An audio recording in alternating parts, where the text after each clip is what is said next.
Every day, something dramatic happens in the Caribbean that affects our lives. We'll give you the details. We'll give you the facts on Caribbean Perspective with Eddie Frederick. Here's Eddie Frederick. So glad you can join us. Today we feature the results of Jamaica's general elections. This story takes the lead in our 936th edition of Caribbean Perspective for Monday, 7th September 2020. Details after this important message. The hurricane season is now upon us, so we as Caribbean people need to remember to think safety and be prepared.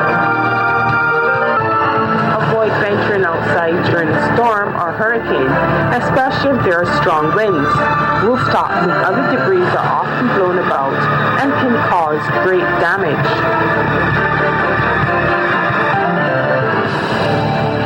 Welcome back.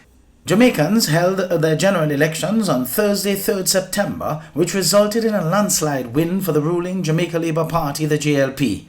We now join our partners at TVJ for some comprehensive reports, starting with the decision of opposition leader Dr. Peter Phillips to resign as political leader of the main opposition People's National Party, PNP. People's National Party President Dr. Peter Phillips has announced his resignation. Dr. Phillips announced he was stepping away from the leadership position a short while ago at a media briefing at the PNP headquarters. However, it will not be with immediate effect. This is well recognized. Good morning, ladies and gentlemen. As is now recognized, the results of the general elections held yesterday, September 3rd, have been very unfavorable to the People's National Party. As in all undertakings such as this, the ultimate responsibility must rest with the leader of the party. Accordingly, I consider it my duty to demit office as president of the party, and I have written to the chairman of the People's National Party to ask that the National Executive Council and the executive of the party make the necessary arrangements as soon as is practicable to elect a new leader of the party.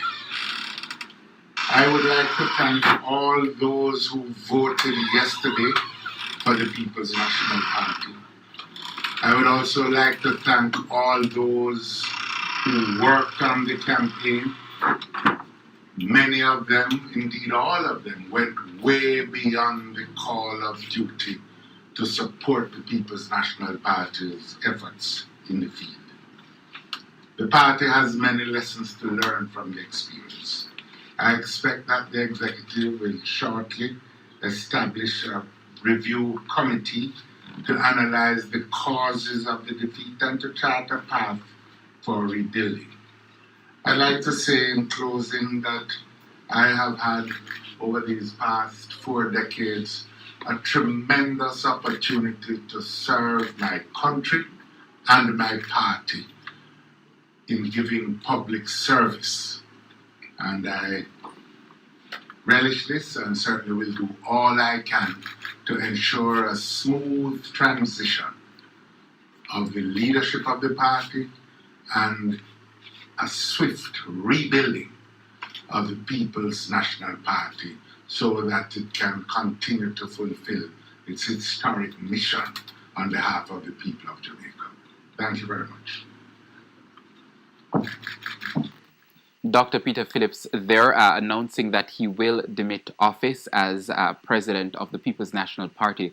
This follows the landslide victory for the Jamaica Labour Party in yesterday's general election. Now the JLP won 49 seats and the PNP 14 seats. You also heard Dr. Phillips there speaking about a review committee to assess the cause for the PNP's loss.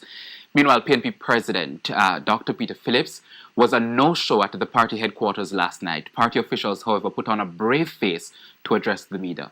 O'Shane Masters reports.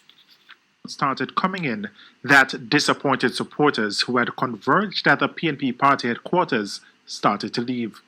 The party lost some key seats which left officials stunned. Central Kingston, which was once held by Michael Mandy, and Eastern Westmoreland, where P.J. Patterson served as MP up to his retirement, are among those now in the JLP column. So, what went wrong?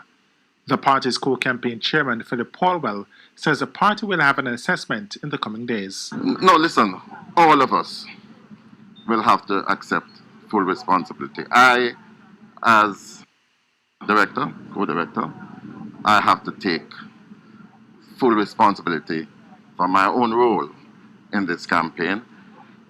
So we're not going to start by pointing fingers, by issuing blame. I think there's enough for all of us to accept and to recognize that we have to come better. Prior to the results, the party was confident that its wealthy plan would have connected with the electorate. No, I don't think we can blame the manifesto. I thought we had a very good manifesto. Perhaps we weren't able to expound, to get it out there sufficiently. And again, these are things that we're going to have to review, and we're going to be able to give you a far more fulsome position as to the reasons for this severe loss tonight. With PNP presidential hopeful Peter Bunting now without a seat, there's been much talk about who will succeed Dr. Peter Phillips when he steps down as party leader. The issue was put to Mr. Paulwell. Far too premature to even start to contemplate that. I think we have to take stock, we have to come together, and we have to make those decisions collectively. Shane Masters, TVJ News. And having received a second mandate from the people, Prime Minister Andrew Holness will now turn his attention to crafting a new cabinet. Mr. Holness was speaking to reporters last night after the JLP's 49-seat victory over the PNP. So the first thing I'm going to do, starting tonight, is to craft a cabinet that can effectively fulfill expectations and at the same time be competent in its delivery. So I have a wider deck to choose from, and so I'm going to think very carefully on that. Mr. Holness also outlined some of the criteria for selection. The first thing is I have to look for competence. That's number one, people who can manage. The second thing I'm going to be looking for, because I believe that going into this second term is for persons who are clear in their vision and have a vision that aligns with what the government wants to do. Governments get sidetracked and distracted when you don't have alignment on the vision. People are going in this way, people are going in that way, so I must be clear that everyone understands that there are some things that are don'ts. I think that is where I'll be looking at. So we want to be very clear about the ensuring the integrity and probity of the government. And with a commanding majority in the House of Representatives, Mr. Holness is warning members of his administration not to be arrogant. It must never be that the government that emerges from this victory takes on any characteristics of arrogance, of inhumility. It must never be that the government that emerges from this victory takes the people for granted in any way. Now, as you know, the victory means that the JLP will retain the government. It's the first time the party is winning back-to-back elections in more than 50 years. Now, the last time the JLP won consecutive polls was in the 1962 and 1967 general elections.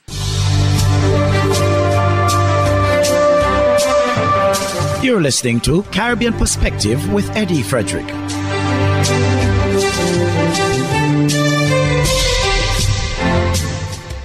Assistant Lecturer of Public Policy in the Department of Government at the University of the West Indies, Damian Gordon, says the People's National Party, PNP, should respond immediately to issues the party failed to acknowledge. His comment comes following yesterday's landslide victory by the JLP.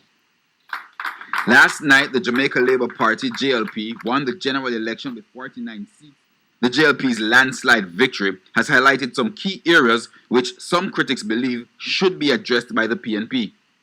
Assistant Lecturer of Public Policy in the Department of Government at the University of the West Indies Mona campus, Damian Gordon, says the Don Anderson polls over the last 4 years showed that JLP leader Andrew Holness had a more favorable rating than PNP President Dr. Peter Phillips. Last night's result, maybe not to the extent that some of us were anticipating, was consistent with the polling data that has been generated since 2016, which has consistently shown a wide favorability gap between the People's National Party and the leaders, and between the People's National Party and the Jamaica Labour Party, and also the leadership of both political parties.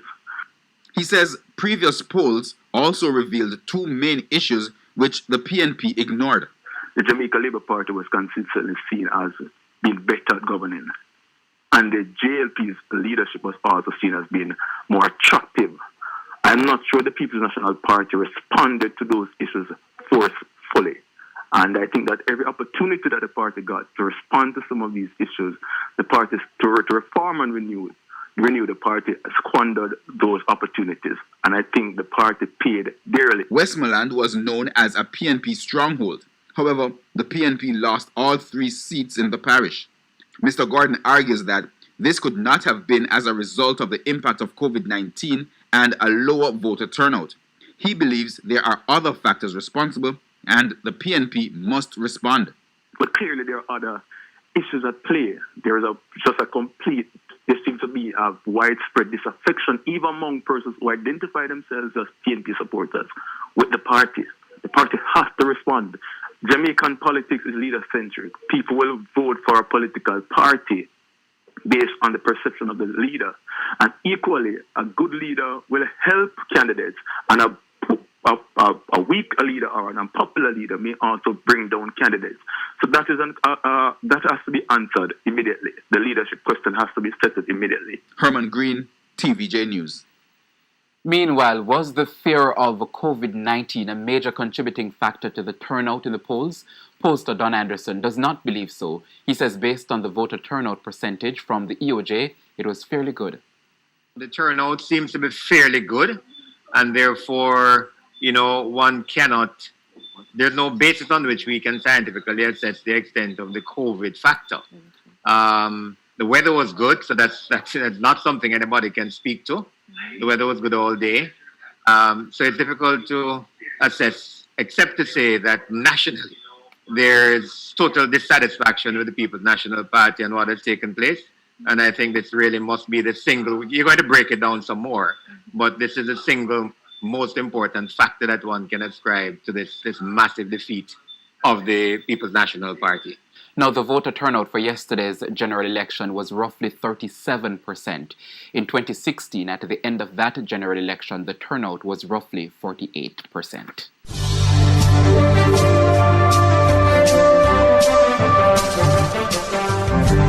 I am Eddie Frederick. This has been Caribbean Perspective, a whole new approach to highlighting developments in the Caribbean. In the meantime, please continue to log on to CaribbeanPerspective.com for more daily news and more.